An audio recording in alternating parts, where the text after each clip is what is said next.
traveled a great distance to make it to this place. It's hot, dry, rocky, and has an unforgiving terrain. My location, Morocco, Africa. And I'm here to meet the people who make the impossible possible. The people I speak of are tree planters, and they've been creating vast forests in the most challenging conditions. I'm John Smucker, a teacher, tree planter, and my quest is to meet as many tree planters from all over the world as possible. The cultures, climate, and terrain are all different, but one thing that unites all of us together is the passion to plant trees. So join with me and travel through Morocco to amazing places and meet committed tree planters who really make a difference, even way out in the scorching desert. We were very fortunate to have been invited to witness the interworkings of a very successful Moroccan nonprofit. The organization I'm referring to is the High Atlas Foundation, named after the mighty High Atlas mountain range. This nonprofit plants a massive amount of trees throughout Morocco and does much more. To be successful in this landscape requires strong leadership with a solid vision. Who is behind all this success?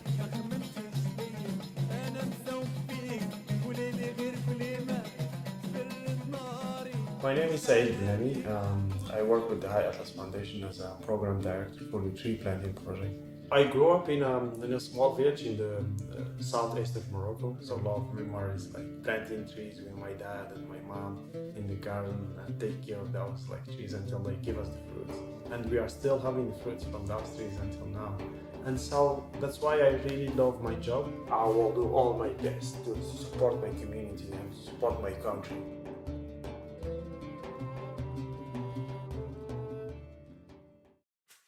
Whenever we talk about the High Atlas Foundation, of course, we have this amazing person, Dr. Yusuf, who is the founder, who is the president of the High Atlas Foundation. I used to travel with him a lot when I was a volunteer. I used to be a volunteer, so from him I learned how to communicate and how to help communities. It really takes time to get the trust and to get the to understand what the communities want. And we are planting now millions of trees. And our really is. I'm not talking about only tree planting. I'm talking now about the culture project, the interfaith project. I'm talking about the women empowerment, about the literacy project. I'm talking about drinking water from the communities, building bathrooms. Whenever, like Dr. Yusuf said, غادي نديرها. So it means I will do it, whatever it takes. And he did it. Well, the conversation was about the water system. The well is built on a gentleman's, his family's land. Right now it's about 5 meters deep. They want to deepen it another 5 meters. The well on that family's property is going to serve 4 villages. And so we just wanted to make sure that there's a solid agreement behind that. The contract is filed with the municipality. They will plant 120,000 trees. Yusuf. He does much more than plant forests, though. He's also a good listener. He regularly travels to communities and talks with them about their needs, then creates real solutions. It's no surprise that when he visits these places, he draws a crowd. Because to Moroccans, he's a real hero. After witnessing their operation, I'm not surprised the locals feel this way. Whenever you do a new project, you want to walk around it. You want to try to feel it in a sort of a physical, emotional sense. Really important that when you are part of a process of planting a new land, to walk its perimeter, to feel its earth, to walk through it, you have to traverse it. And as you're traversing it, you're also in your heart wishing the fulfillment of this dream. And so there'll be a day where we'll come back here, inshallah, and there'll be solar panels. After hours in a car driving on winding, narrow roads that overlook steep drop-offs, we arrived at High Atlas's very first nursery. With its picturesque backdrop of snow-capped mountains, this modest patch of ground laid the foundation for future success of the High Atlas organization. This is truly where it all began. So, where are we now? So now we are in Tajman Nursery, the first nursery that's High Atlas Foundation built. You grow trees for the local farmers in this location. Yeah, we grow tree in the nursery. Almond, walnut, and cherry. So this tree is growing in the nursery, and after that we distribute it to the farmers in the association, in the cooperatives. 2009 شهر 10 2009 وكنقيه من الربيع. Run by a father and son team, they start trees from seed and with a hand cultivator carefully keep the weeds at bay, allowing the trees to thrive. How do they keep the trees hydrated? The High Atlas Mountains provide the solution.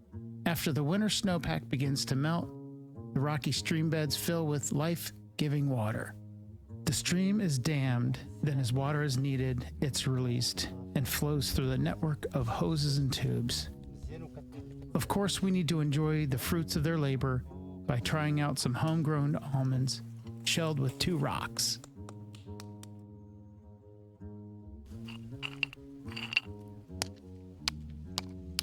All right, success. It's good. Finally, we are treated to some tea Moroccan style. A great ending to our first nursery visit. شكرا. لا شكرا يا وجه.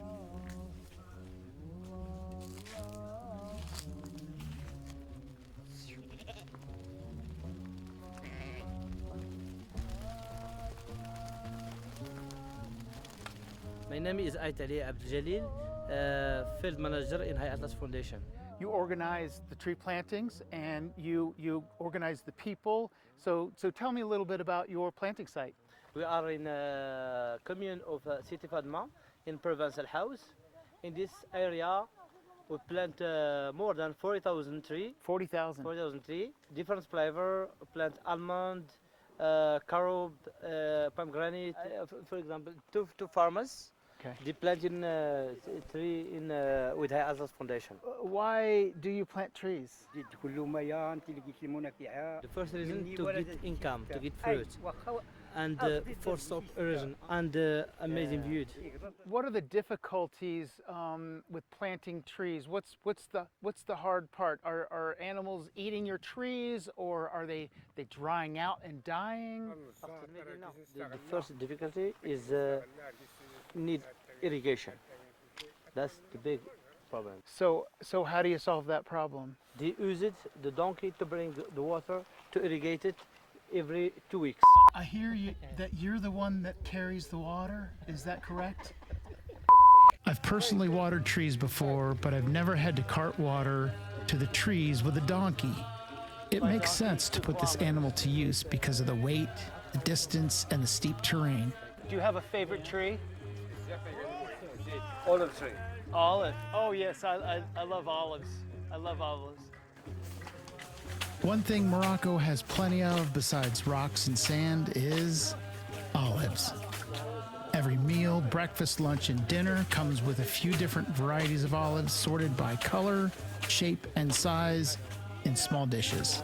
I'm here with Saeed from High Atlas Foundation. And Saeed, where exactly are we? We are here in partnership with Water and Forest for a nursery project for the communities here in Taza to provide them with fruit trees. And it's an olive tree, and it's the season now for harvesting the olives here in Morocco. Do you know how old this one is? It's 100 years old. Wow, so when an olive tree is planted, how many years until it bears fruit? In 6 years you can get a good amount of olives. You gather the olives and you sell the olives for income and eat some of the olives. What about olive oil? Do you make olive oil? 80% to 70 to 80% of the olives, the harvesting goes to make olive oil.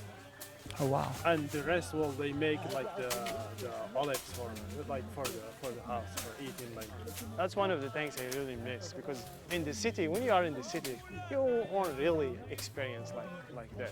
So yeah, we are grateful for Si Mohammed that he is really showing us and what is really important to live like in a countryside and what Shukran. you know.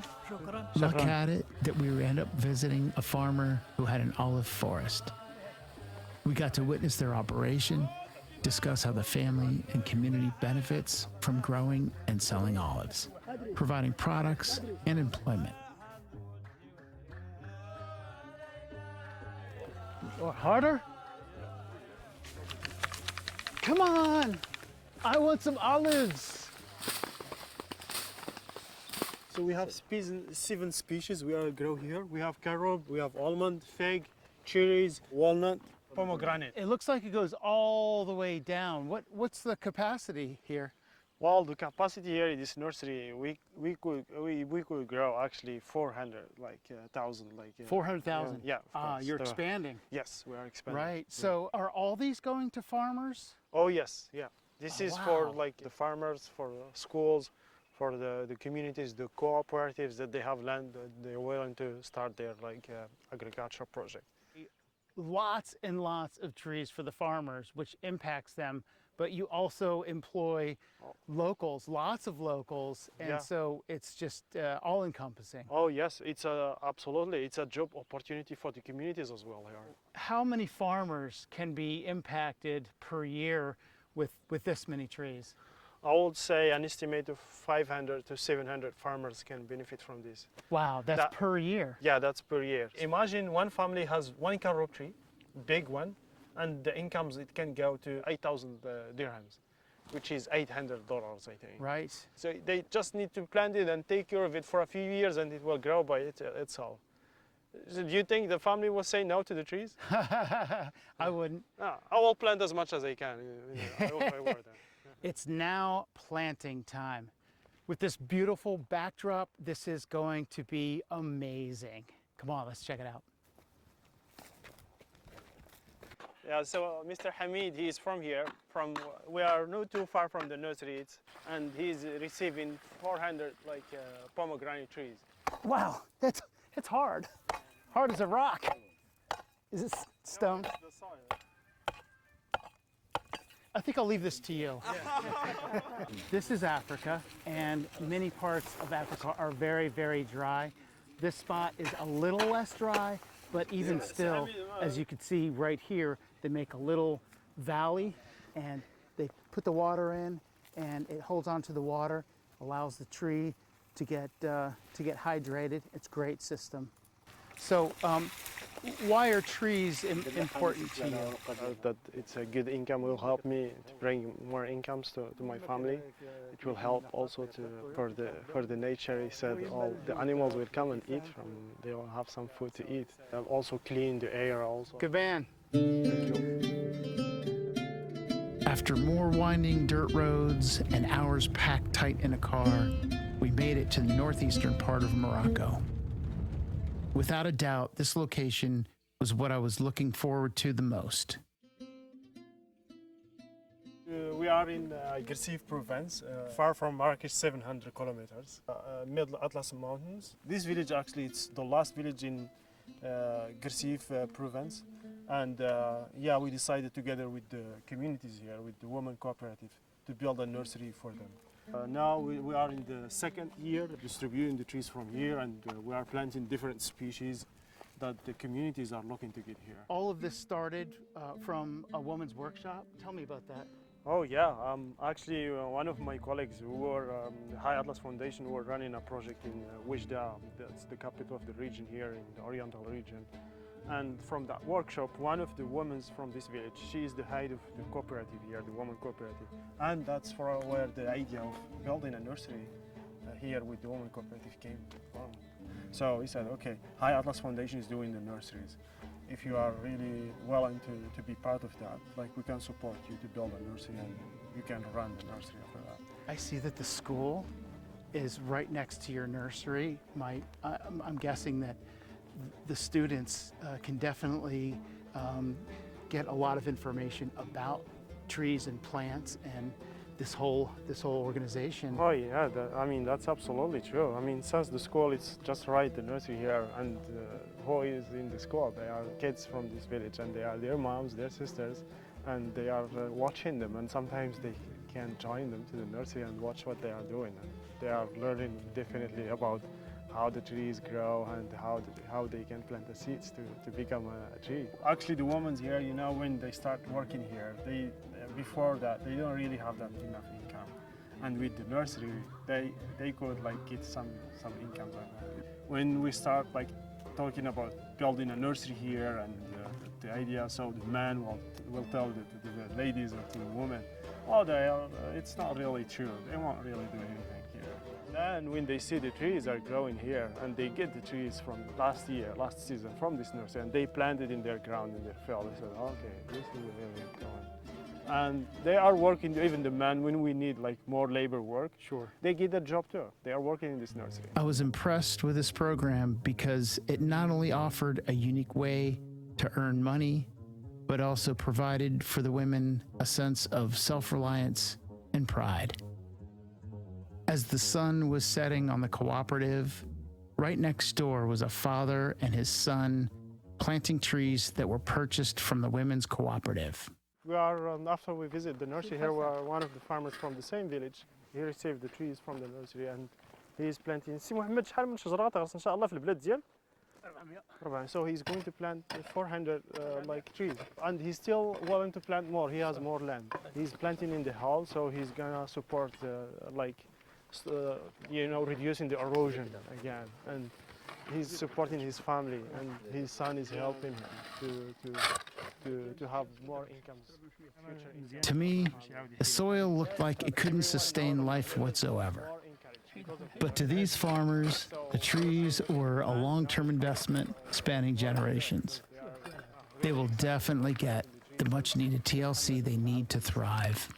So we are grateful. Yeah, we are excited to plant the 1,700,000 trees that we have this year is available in half nurseries in all Moroccan communities. So yeah, I would like to say again, thank you to all partners. Thank you guys for everything. Family tree plantings were everywhere. It does make sense because trees like the olive can provide 100 years of fruit. And why not make it a generational project? I had no idea what to expect from this trip. The people were genuine, fascinating and friendly, traditional and family-oriented. I could see trees being at the center of generations of successful farmers reaping the benefits of their labor together with sons and daughters and even community members. All of which was made possible because of the trees that were grown from the High Atlas Foundation. Next up on our journey, we go north, where almost the entire country is devoid of trees. Iceland. There too, trees are seen as a solution to a problem. I can only imagine what we'll discover in the land of ice and fire.